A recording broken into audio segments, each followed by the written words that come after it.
মাদারীপুর ২ আসনে বিএনপির ঘোষিত মনোনয়ন বাতিলের দাবিতে মশাল মিছিল অনুষ্ঠিত হয়েছে। বৃহস্পতিবার সন্ধ্যায় শহরের পুরান বাজার এলাকা থেকে মিছিলটি শুরু হয়ে বিভিন্ন গুরুত্বপূর্ণ সড়ক প্রদক্ষিণ করে বাদামতলায় গিয়ে শেষ হয়।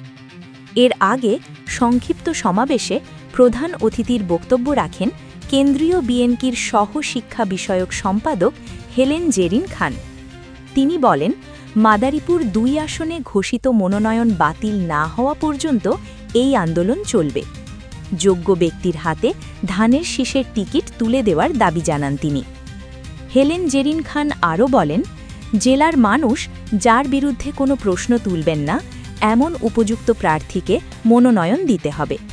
তৃণমূলের দাবিকে সম্মান জানিয়ে দ্রুত সিদ্ধান্ত পুনর্বিবেচনার আশা প্রকাশ করেন তিনি।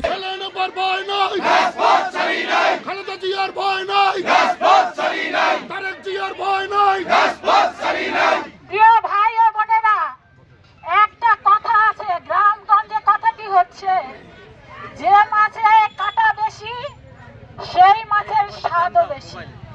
যে লোক স্বাদ বেশি তার কষ্টও বেশি।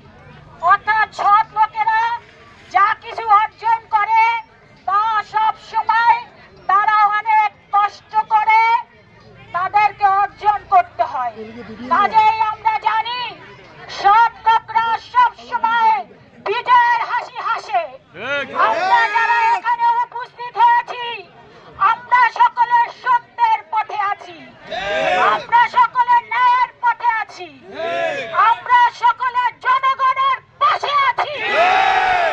সেই কারণে আমরা জানি একটু সময় হলেও বিজয়ের হাসিটা আমরা ইনশাআল্লাহ হাসবো।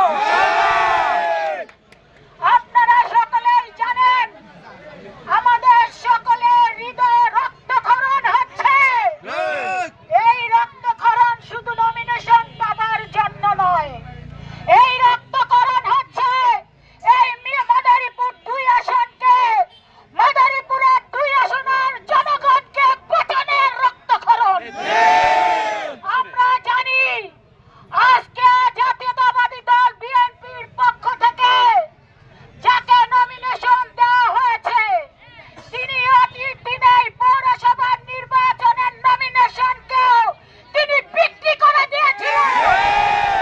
একবার নয়, ২ বার নয়, ৩ বার তিনি নমিনেশন বিক্রি করেছিল। তার হাতে আজকে জাতীয় সংসদের মতন একটি নমিনেশন যদি দেওয়া হয়, আমরা শুধু বলতে চাই সেই নমিনেশন কি নিরাপদ?